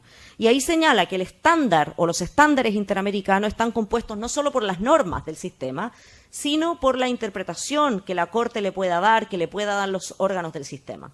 ¿Qué quiero decir con eso? No es que nosotros debamos aplicar lo que le dijo la Corte a otra sentencia, sino que es un elemento de contexto que nos permite entonces, al momento de aplicar la normativa internacional, utilizarlo como un criterio complementario de interpretación en el contexto de los hechos. Ahora, hay bastantes ejemplos, y esto podría ser una tarea para los que están en el mundo de la justicia, pensar sentencias donde, existiendo un estereotipo, al ser reconocido, este puede tener un efecto negativo o positivo. Voy a decir dos extremos que son ejemplos emblemáticos, sin entrar a desarrollarlos por el tiempo. La sentencia que le significó a Chile la condena en el caso Atala, ¿ya? De esta región me imagino que estarán familiarizados. Esa es una sentencia de la Corte Suprema del año 2004 construida sobre estereotipos respecto a las mujeres, respecto a la maternidad, respecto a las mujeres lesbianas, respecto de la sociedad chilena, incluso hay estereotipos ahí. Y esos estereotipos no los vio la Corte Suprema, pero sí los vio la Corte Interamericana. De hecho, en la causa Atala, o la sentencia Atala contra Chile, también la Corte vuelve a definir estereotipos y vuelve a decir los estereotipos no pueden condicionar las relaciones de maternidad o paternidad de las personas con sus hijos. ¿Ya? Lo que nos prueba que además la identificación del concepto no es útil solo a una causa de violencia, sino que es útil a toda aquella causa donde veamos o existan lo que podríamos denominar relaciones asimétricas de poder, porque en definitiva eso es lo que encontramos en este tipo de causa. Y entonces ahí fue la Corte Interamericana en la sentencia del 2012 que le dice, no, usted tiene ideas preconcebidas y absolutamente estereotipadas sobre lo que es ser una mujer lesbiana. Y en el segundo caso, otra sentencia donde nos prueba que el identificar el estereotipo nos ayuda es el caso de la sentencia de la Corte Suprema del año pasado, mayo del 2018, donde por vía de casación le dice a un tribunal civil y luego le dice a la Corte de Apelaciones respectiva, oiga, para la determinación de la identidad de género no necesito que exista un cuerpo con tal o cual características, porque lo primero que mandata es la autopercepción de la persona. Y entonces ese tribunal civil y esa Corte de Apelaciones le habían dicho a esa persona, no, usted no es lo que usted me dice que es porque usted no tiene el cuerpo que le correspondería, porque los hombres son así y las mujeres son asá. Y entonces la Corte Interamericana, que por lo demás, la Corte Suprema, que por lo demás toma estándares del sistema interamericano, le va a decir al sistema, hey, lo que manda es la autopercepción, no la forma en que nosotros entendamos estereotipadamente, para seguir usando el concepto, que deben reflejarse o deben expresarse hombres y mujeres. De manera que sí hay un correlato. Ahora, para desmitificar esta idea de que la perspectiva de género afecta a la independencia o a la imparcialidad judicial, yo creo que lo primero es, el desafío es explorar los principios de independencia y de imparcialidad judicial, particularmente imparcialidad judicial, más allá de lo procesal. Porque normalmente si uno pregunta, ¿dónde te hablaron de imparcialidad judicial? En procesal. Y la verdad que es un poco más profundo el concepto y para ello la Corte Interamericana también ha dado importantes apreciaciones.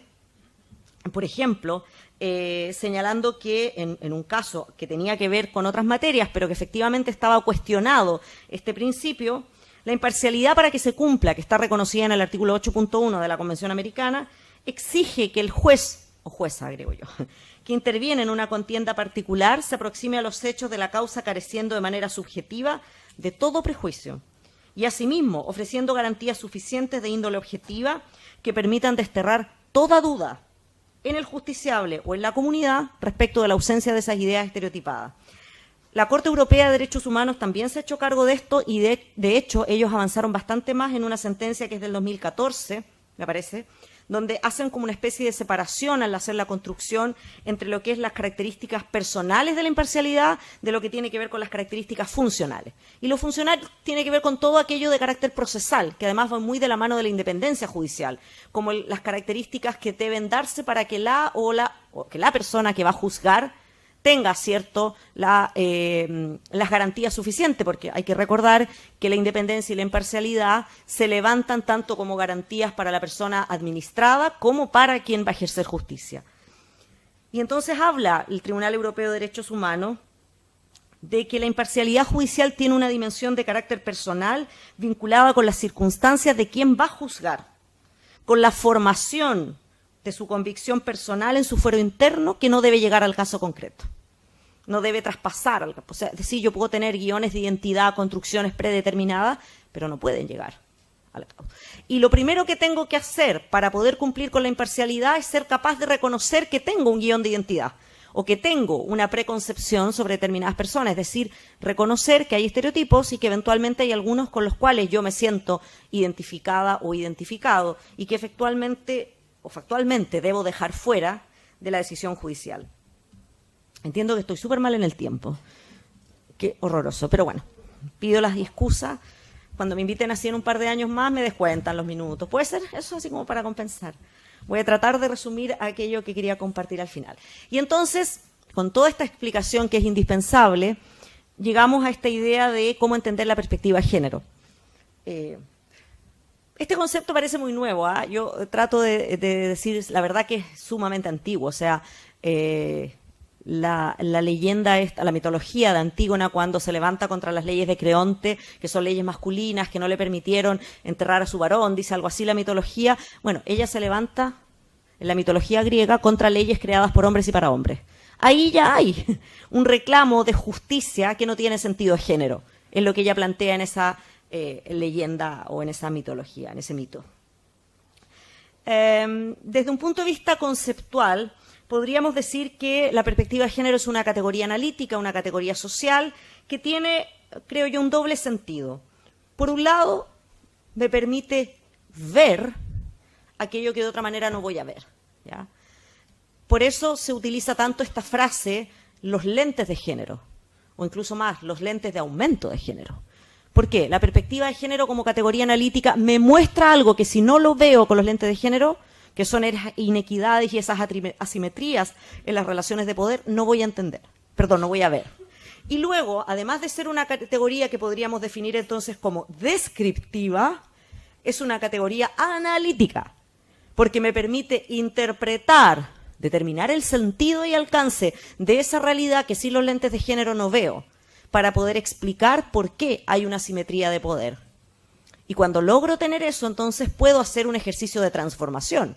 Recordemos que las teorías de género surgen en los años 60 como consecuencia de las teorías feministas de los años 40 y después de esos años, y que en realidad son lo que se llaman teorías críticas de la sociedad, que lo que buscan es develar todos aquellos dispositivos de opresión de poder respecto a ciertos grupos y proponer su transformación. Pero para proponer la transformación, primero tengo que ser capaz de mostrarlo, después de interpretar por qué ocurre y luego proponer la transformación. Entonces, desde esa perspectiva, podríamos entender el género como una categoría analítica. Y entonces la perspectiva de género se podría mirar como un método. A mí esta es la expresión método o herramienta. Diría que son las dos definiciones para darle un sentido, una bajada. ¿Qué es juzgar con perspectiva de género? Es utilizar el género como una metodología, como una herramienta. Y en ese sentido, por ejemplo, lo definió hace algunos años la Corte Suprema, la Corte de Justicia de la Nación Mexicana, cuando señaló, y leo comillas, la perspectiva de género es un método que bajo un esquema de interseccionalidad detecta la presencia de tratos diferenciados basados en el sexo, en el género o las orientaciones sexuales, y determina si dicho trato es necesario y por lo tanto legítimo, o si por el contrario es arbitrario y desproporcionado y por lo tanto discriminatorio. Esta perspectiva adquiere particular relevancia en el quehacer jurisdiccional, en donde se resuelven problemáticas específicas y se atribuyen consecuencias jurídicas a hechos y actos concretos, lo que en muchos sentidos tiene una resonancia transformativa. Y esa última frase a mí me parece notable. Las sentencias tienen un efecto transformativo en la vida de una persona. Tal vez no un caso de precario, pero sí un caso de violencia. Y tantos otros que podríamos imaginar. Y entonces luego nos podemos preguntar, ¿qué hace este método definido así? Cuestiona. Y esa es la palabra, y vuelvo al inicio de la presentación. Y este mismo documento oficial de la Suprema Corte Mexicana dice: la perspectiva de género cuestiona el paradigma de único ser un neutral y universal, basado en el hombre blanco, heterosexual, adulto sin discapacidad, no indígena, y en los roles que a dicho paradigma le corresponden. Por eso que no es cualquier hombre. Es por eso que no se trata de un método enfocado únicamente a las mujeres, sino que la perspectiva de género es una estrategia que permite ver a las personas en su diversidad de contextos, necesidades y autonomías. Y como nuestro Poder Judicial ha asumido un compromiso con aquello, ¿qué es lo que incorpora o qué es lo que hace la perspectiva de género de acuerdo a la política de nuestro Poder Judicial? Permite ver y entender la situación de desventaja en que han vivido y continúan viviendo las mujeres, y que es aceptada como natural. Y yo agregaría natural y correcta, porque además nosotros tendemos a asociar que lo normal es lo correcto. Utilizada como unos lentes de aumento, permite poner el foco en las situaciones de discriminación, desigualdad y violencia que viven principalmente las mujeres. Ayuda a interrogar y analizar la realidad y, sobre todo, a impulsar transformaciones sociales, pues entender la perspectiva de género reta y obliga a tomar posturas reflexivas frente a esas realidades que colocan en desventaja a las mujeres. Página 62 del cuaderno de buenas prácticas para juzgar con perspectiva de género del Poder Judicial. Y luego, ¿por qué tendríamos que incorporar la perspectiva de género si todavía no están convencidos? Yo propongo 3 razones, ¿ya?, que de alguna manera son conclusivas de lo que he venido hablando. Primero, si yo incorporo la perspectiva de género, tomo en cuenta las consideraciones, las circunstancias de las personas que concurren a la justicia. Y con ello logro que se sientan realmente recibidas por la justicia y consideradas como un ser humano particular, con sus propias características. ¿Y eso qué es lo que hace? Puede evitar o favorece el impacto diferenciado de las normas o de las decisiones judiciales. Segundo, el argumento legal. Cumplimos normas y estándares internacionales, ¿ya? Y cumplimos además con aquello que la Cumbre Judicial Iberoamericana ha comprometido, de la cual forma parte el Poder Judicial chileno. Y hablo de estándares internacionales en materia de igualdad, no discriminación, imparcialidad judicial, justicia, acceso a la justicia, etcétera. Y luego otra pregunta. ¿En qué momento, si ya me convenció un poquito, espero, parece que hay que hacerlo, parece que esto es concreto porque es un método, herramienta, supone cuestionar cuándo? No es cuando me siento a fallar. Es en todo el proceso que involucra llegar a ese ejercicio que va a terminar en la tutela judicial efectiva. Y por lo tanto, en todo el tiempo que se ejerce la función jurisdiccional, pero especialmente en aquellos momentos en que ese estereotipo u otro obstáculo a la justicia pueda develarse como importante. Por supuesto, esto varía en cada procedimiento, es evidente que no es lo mismo una causa en tribunal civil que en familia, con inmediación, obvio. Pero podríamos pensar como momentos generales, cuando se conocen los hechos. Conozco a las personas involucradas. ¿Hay procesos de inmediación en algunos tribunales todavía? Sí. Entre el juez, la jueza o las personas que concurren. Al apreciar la prueba, al determinar el derecho aplicable, al argumentar, al decidir. Entonces, frente a eso, la pregunta sería, ¿cómo puedo hacer eso? Y ahí es donde creo que Chile viene dando pasos importantes. Hay distintas metodologías. Por ejemplo, México, que es un país que esto empezó a trabajarlo hace bastantes años, tal vez más en el papel, en las buenas intenciones que en la práctica. Ellos tienen una disociación que es muy visible entre la normativa, entre su constitución, entre los buenos principios y la realidad. Pero, no obstante ello, vienen trabajando hace mucho rato. Ellos, por ejemplo, elaboraron una metodología que es una lista de cotejo, donde a raíz de una serie de preguntas yo me puedo cuestionar para develar todos aquellos elementos, estereotipos u otros que efectivamente pueden significar una aplicación distorsionada de la normativa en ese caso particular. Otra es la propuesta metodológica que hace la política de igualdad y no discriminación del Poder Judicial, que como ya se decía, está aprobada en febrero del año 2018, que es consecuencia además de todo este proceso que en el Poder Judicial chileno comienza, yo diría que con la Cumbre de Santiago del 2014, el ministro Vera a lo mejor puede hacer alguna precisión, pero creo que ese es el momento que en Chile se recoge. Luego viene el acuerdo del Pleno de la excelentísima Corte Suprema en el año 2015, 2016 el estudio de diagnóstico, 2017 la Secretaría de Género, 2018 la política. Bueno, y este año yo creo que han habido importantes pasos también, entre los que está, por ejemplo, toda una política interna respecto del acoso y efectivamente este llamado a que el Poder Judicial incorpore la perspectiva de género como uno de los ejes transversales, además, de esta política. Y digo transversal porque en realidad la incorporación de la perspectiva de género se cruza con otro de los ejes de la política, que es la no violencia de género. Y por lo tanto, cuando nosotros leemos la política, encontramos el marco normativo o la referencia a un marco normativo que nos debería obligar, como también a un marco teórico referencial que tiene que ver con los elementos de género, con los obstáculos a la justicia, que determinan entonces acoger este llamado a, en este caso particular, usar la matriz que ofrece el Poder Judicial chileno, que es una matriz elaborada por 2 expertas colombianas, ya de primer nivel, que colaboraron con el Poder Judicial a través de un proyecto para llevar adelante este instrumento. Entonces, bueno, no tenemos tiempo de desarrollarlo, pero sí comentarles que justamente el cuaderno de buenas prácticas del Poder Judicial chileno utiliza un ejemplo de una causa de violencia a mujer, y a una mujer indígena, que es el caso de Lorenza Cayuán, para reflejar cómo, ¿ya?, la incorporación de la perspectiva de género tiene o aporta una dimensión totalmente diferente al momento de resolver.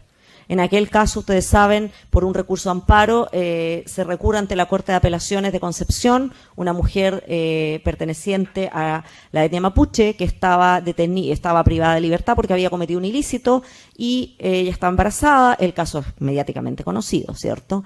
Y se le obliga a parir engrillada en el reconocido Sanatorio Alemán de Concepción. La Corte de Apelaciones desestima el recurso de amparo por falta de oportunidad, sin entrar absolutamente a ninguna consideración que quieran muchas. La violencia, el estereotipo, incluso no solo por ser mujer indígena, ¿ya? Y ahí yo diría que hay un proceso de esta interseccionalidad de que hablaba el protocolo o esta definición mexicana, porque son todos los elementos que conspiran para aquello. Seguramente si hubiese estado privada de libertad y no hubiera sido una mujer indígena, no tendríamos sentencia en el caso y no habríamos tenido caso. Y luego esto llega a la Corte Suprema y ahí es donde está toda la identificación de los elementos de género, el estereotipo y la aplicación de una perspectiva de género para, entre comillas, hacer justicia. Porque no sé si el tener una buena sentencia después de todo lo que ella pasó significa que le hicimos justicia a Lorenza Cayuán y su hija. Tienen ahí ese caso que está, creo, muy tratado y es el ejemplo más concreto de cómo la perspectiva de género puede significar una decisión diametralmente distinta. Y sobre todo, esto es importante también porque si bien en el ámbito de las reparaciones en causas de derechos humanos como son las de violencia o pueden ser consideradas las de violencia, lo óptimo es volver al estado anterior, en muchas causas de violencia ello es impracticable, como le ocurre muchas veces al Tribunal Interamericano cuando tiene que fallar.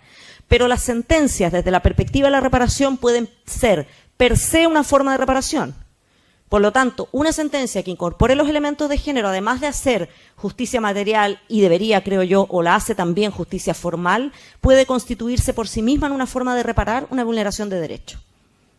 Por eso que no es lo mismo una sentencia que al final del camino llega a decir, sí, a usted le voy a dar un cambio de nombre, que sí le voy a dar un cambio de nombre porque usted es una pobre persona trans que se enferma y sufre mucho. Llego a lo mismo, pero el camino es distinto.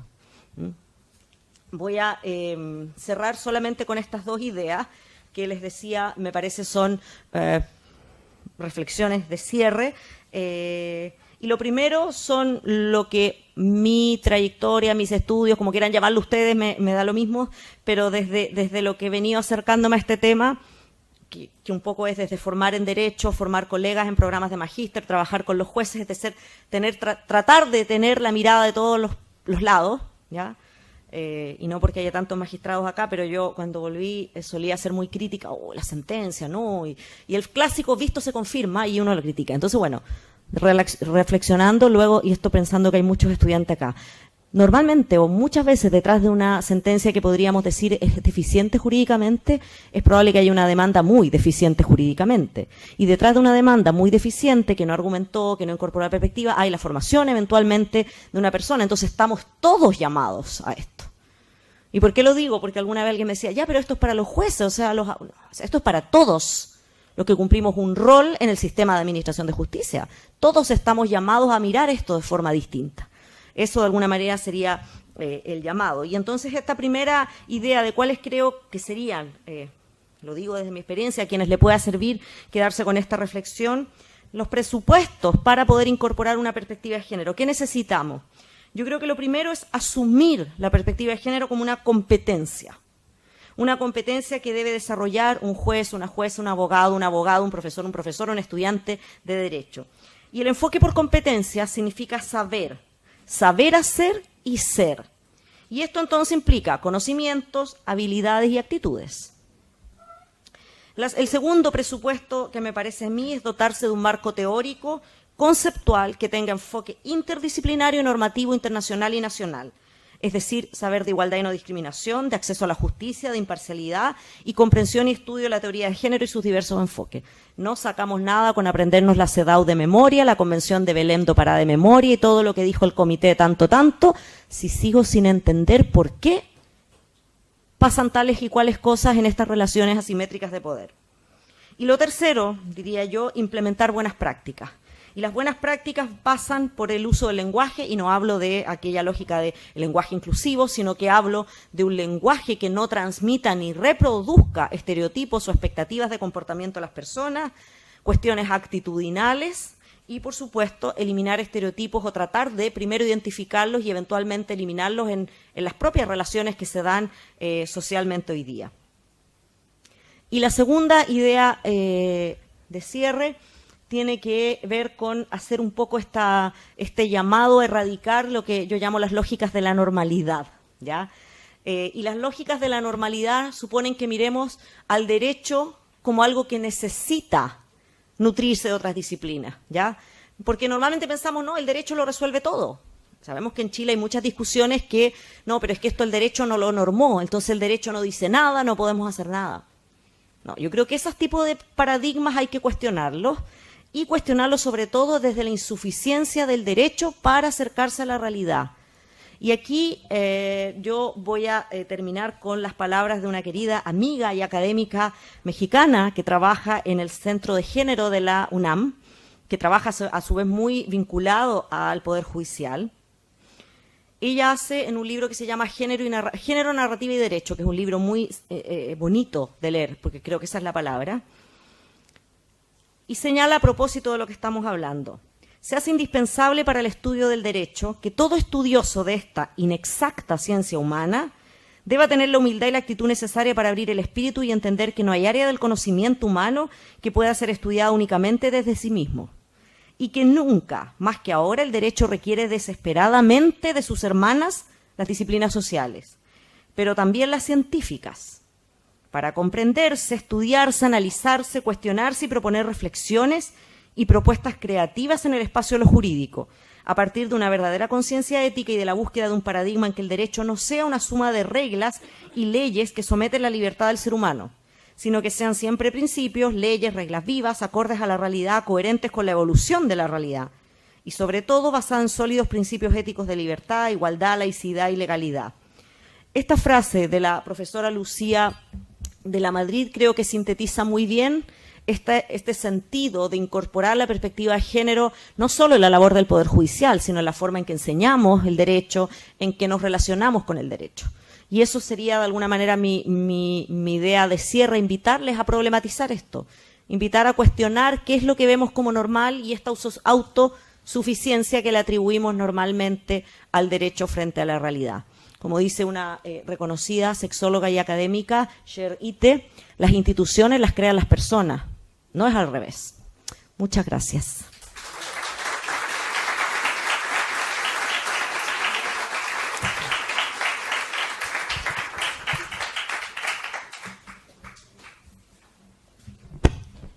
Agradecemos la excelente exposición de la doctora Gauche e invitamos a los presentes a formular sus preguntas. Deben esperar a que el micrófono pase por ustedes para poder preguntar.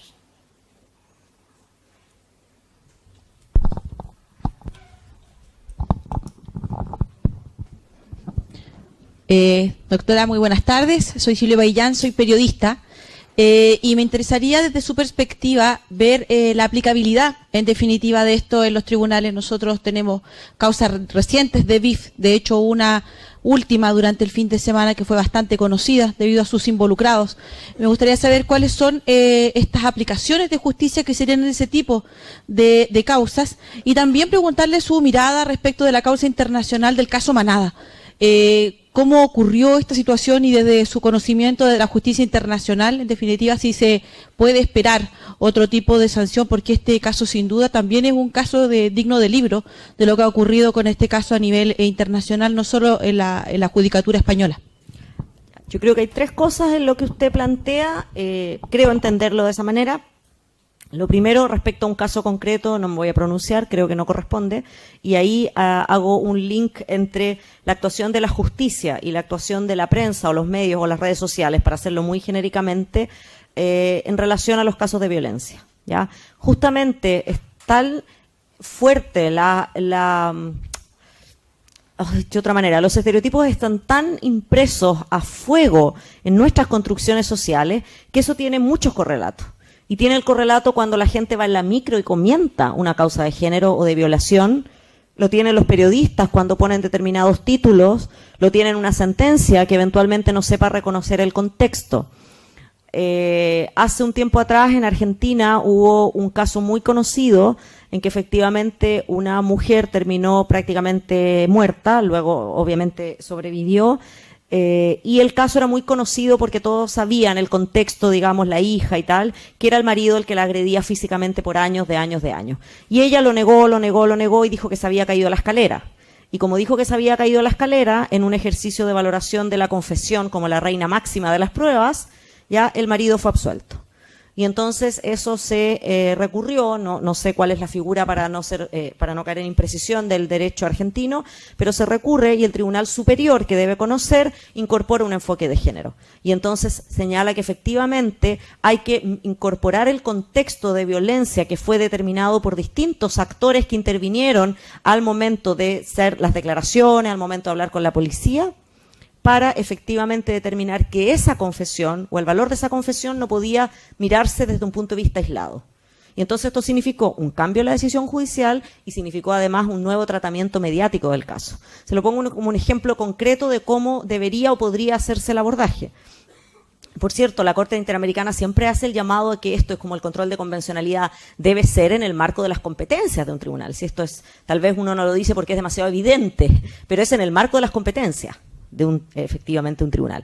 Y en relación al caso de la Manada, yo creo que ese es un muy buen ejercicio de la falta de la perspectiva de género, porque efectivamente yo lo comentaba como uno de los ejemplos, en una decisión judicial que en un caso de violencia considere que una mujer no se resistió lo suficiente, ¿ya? Y si ustedes recuerdan, lo que sabemos por la prensa fundamentalmente es que habría habido una consideración de que ella no se resistió lo suficiente y que efectivamente no habría estado tan disgustada, ¿cierto?, al momento. Entonces, eso efectivamente, teniendo un lente de género, te va a poder mostrar qué específicamente, qué es lo que los jueces no vieron, la relación asimétrica de poder que existía en ese momento en particular, ¿ya? Por eso que tal vez en las estrategias internacionales contra la violencia, uno de los puntos que más se releva es el tema del consentimiento, ¿ya? Y el consentimiento es importante porque efectivamente sobre esto existen una serie de guiones o de construcciones estereotipadas, ¿ya? Y lo sabemos, hay algunas causas en Chile que nos ha tocado investigar en otros contextos donde efectivamente todo ha quedado condicionado porque ella llegó a la cama a sentarse. O digámoslo en abstracto, hizo un acercamiento sexual que no le correspondía, porque tendría que haber dicho que no desde el inicio. Eso en términos generales.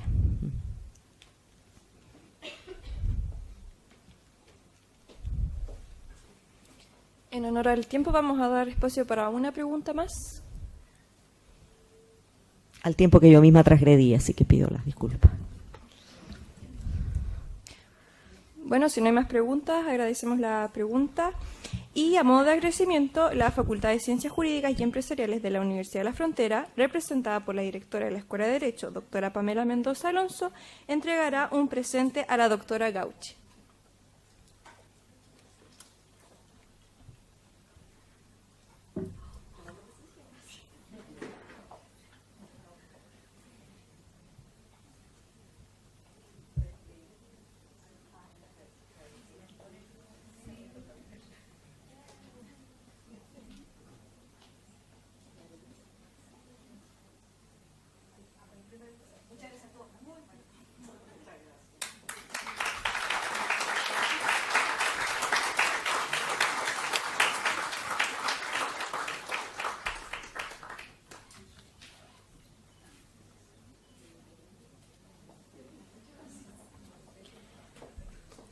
Asimismo, la Ilustrísima Corte de Apelaciones de Temuco, representada por la ministra encargada de Asuntos de Género, señora Cecilia Aravena, reconoce los aportes de la doctora Gauche a través de la entrega de un presente.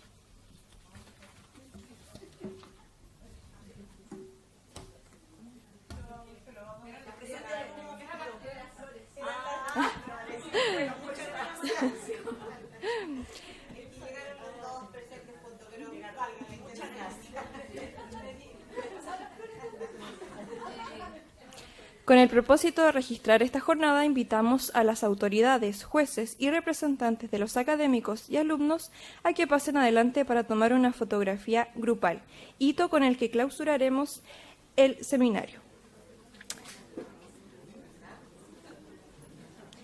En nombre de la Facultad de Ciencias Jurídicas y Empresariales de la Universidad de la Frontera, agradecemos la participación de cada uno de ustedes y los invitamos al hall de nuestra facultad para degustar de un café. Les deseamos un feliz retorno a sus hogares. Muy buenas tardes.